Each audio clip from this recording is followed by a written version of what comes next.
Je pense que je viens de trouver la paire d'écouteurs parfaite pour faire mon sport sur l'année 2026. Et en plus de ça, c'est un type d'écouteur que j'apprécie beaucoup. On appelle ça dit des écouteurs à oreilles libres, mais on ne pourrait pas résumer simplement ces écouteurs-là à des écouteurs juste pour faire le sport, parce que ils en font quand même bien plus. Bonjour à tous et bienvenue sur cette nouvelle vidéo, c'est Hugo et comme tu l'as compris, ici je vais venir te parler des derniers écouteurs de la marque Schock, les Open Fit Pro. Allez, c'est parti!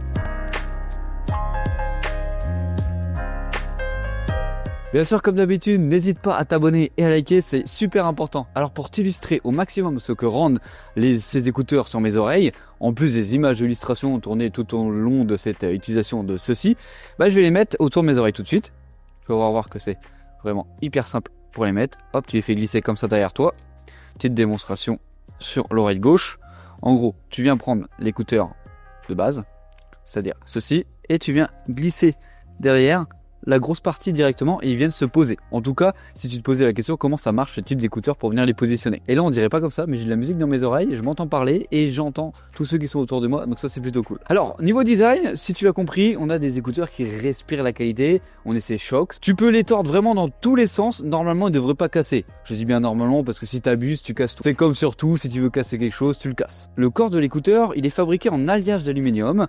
Au niveau des crochets d'oreilles, ils utilisent un alliage en nickel titane ultra fin à mémoire de forme. En gros, ça va venir s'adapter naturellement au contour de l'oreille. Et si tu te poses la question, ouais, moi j'ai des oreilles bizarres, est-ce que ça va marcher sur mes oreilles? Normalement, oui, ça s'adapte à tout type d'oreille. C'est le but de ce type d'écouteurs. Ces écouteurs-là, ils sont recouverts de silicone ultra doux Schocks 2.0. Tu sais, c'est ce qui va venir se reposer sur ta peau, sur tes oreilles. Et franchement, ça fait le taf et ça fait vraiment pas du tout mal. C'est vraiment les écouteurs parfaits si tu as mal aux oreilles de base avec d'autres écouteurs. On a des microphones dits sophistiqués de la part de Schocks, car ils sont surélevés et ils sont entourés d'un anneau anti-bruit en métal. Ce qui, dans la théorie, optimise la captation de la voix et réduit les interférences du vent. Je mets tout de suite un petit extrait avec ma voix dehors en train de parler, avec le petit vent, et surtout, il y a un brouhaha dehors normalement, on va aller checker ça. On est parti pour un petit test audio des écouteurs, là je suis en train de marcher sur l'herbe avec de la neige.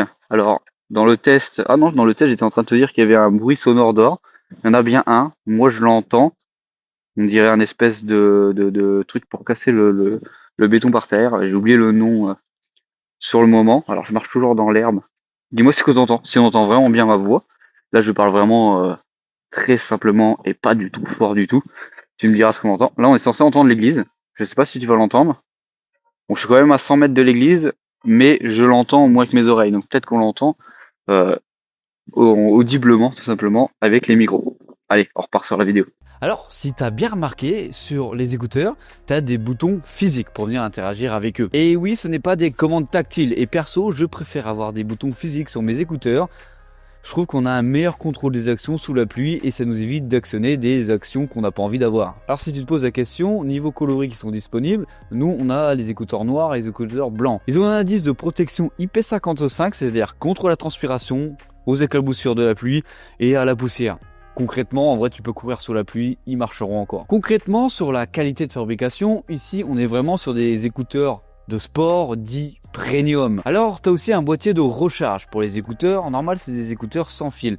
Le boîtier, il est plat, mais large. C'est un peu encombrant dans ton jean, par exemple. C'est plus gros que des écouteurs classiques si tu veux venir les transporter. Ça a l'air costaud. Il est déjà tombé plein de fois par terre. Il y a un mini star à droite de la boîte, mais en vrai, ça va, c'est normal. Niveau autonomie, Schocks nous annonce plein de choses. Avec le boîtier, il nous annonce jusqu'à 50 heures d'autonomie avec la réduction de bruit désactivée. Jusqu'à 12 heures avec la réduction de bruit désactivée sur les écouteurs et jusqu'à 6 heures avec la réduction de bruit activée.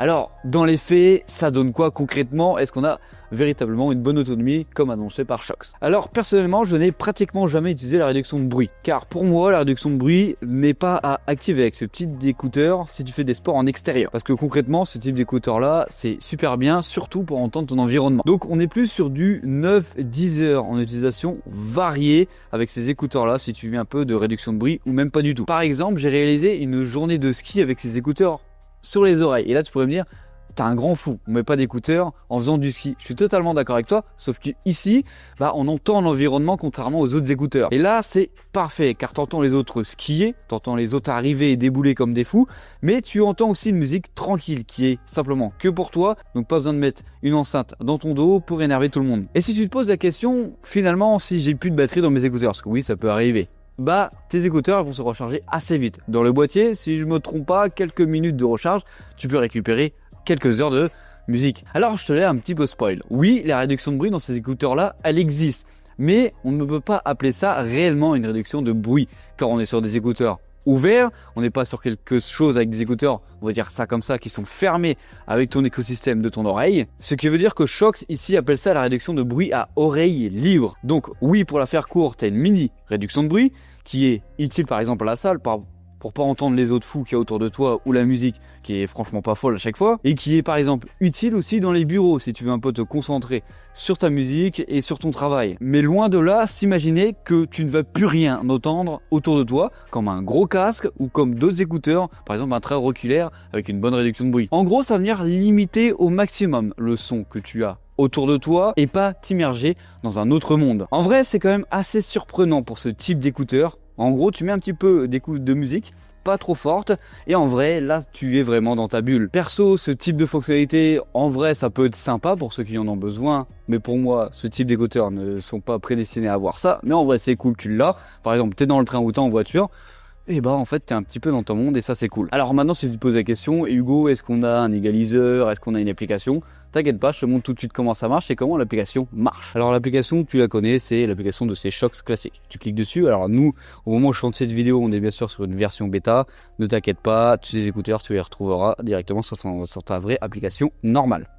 Alors, comme tu peux le voir juste ici, tu vas retrouver la batterie des deux écouteurs et ici, la batterie du boîtier, quelque chose de classique. Ici, tu as le contrôle du bruit avec la petite réduction de bruit, juste ici, que tu vas pouvoir bien sûr varier selon ce que tu veux. Et ici, tu as bien sûr ouvrir. En dessous, tu as le Dolby Atmos qui est activé, tu peux l'activer ou le désactiver. Ici, tu as le suivi de la tête. En vrai, ça c'est hyper cool quand tu as de la musique et que tu cours et que tu tournes la tête pour entendre une voiture. En vrai, vu que ça va te mettre, par exemple, si tu tournes ta tête vers là, ça va te mettre le son qu'à droite, donc tu vas pouvoir entendre la voiture. Ça c'est hyper intéressant en vrai quand tu cours. Ici tu as les paramètres audio, moi je les laisse par défaut. En vrai tu peux venir amplifier les basses, ça peut être cool si tu kiffes ça, mais les paramètres par défaut en vrai ils sont déjà très bien. Quand tu descends ici, tu as bien sûr le couplage en multipoint parce que oui, tu peux venir connecter plusieurs appareils en même temps. Ici, tu peux voir que j'ai eu la table S10 et ici le S25 Ultra, donc deux appareils connectés dessus. En dessous, tu as pour venir customiser les boutons que tu as vus en début de vidéo et tu peux voir que tu as plusieurs possibilités comme une fois appuyé, appuyer deux fois, trois fois, un appui long, double clic puis appui long. Voilà, donc tu vraiment des trucs que tu peux venir gérer par toi-même. En dessous, tu as pour venir localiser tes écouteurs directement, tu peux les faire sonner pour venir les retrouver dans ta pièce s'ils sont connectés. Et bien sûr, ici, tu as la mise à jour du logiciel. Donc une application super simple. Maintenant, ce qui t'intéresse le plus, normalement, si tu prends des écouteurs, c'est le son. Alors, tu pourrais dire avec des écouteurs qui ne rentrent pas à l'intérieur, tu pourrais dire le son ne va pas être aussi bon que d'autres écouteurs. Et surprenamment, le son est vraiment bon pour ce type d'écouteurs. Franchement, je m'attendais à rien vu qu'on est sur des écouteurs ouverts et franchement, on est surpris. C'est vraiment cool. On a plusieurs types de technologies logicielles qui vont venir optimiser ton son. Tu as par exemple le Super Boost, l'Open Bass. En gros, c'est un algorithme propriétaire qui va venir enrichir encore la profondeur des basses, parce que oui, tu as des basses dans cet écouteur. Tu as le Direct Pitch 3.0, en gros, ça va venir contrôler la direction du son pour l'envoyer directement vers ton canal auditif. C'est bien beau tout ça, Hugo, on a pléthore de technologies dans ces écouteurs, mais ça donne quoi dans la vraie vie comme d'hab? C'est toujours la question qu'on va se poser, ça donne quoi? Si tu le comprends bien, ici on est sur un son dit à conduction aérienne. Et on a vraiment des basses perceptibles. Ouais, des vraies basses dans ces types d'écouteurs. Les voix, elles, sont assez cristallines. En gros, pour la faire court, le son est bon. Et oui, c'est bon. C'est même trop bon pour ce type d'écouteurs. Je me pose vraiment je me pose la question comment Shokz a réalisé cela avec des écouteurs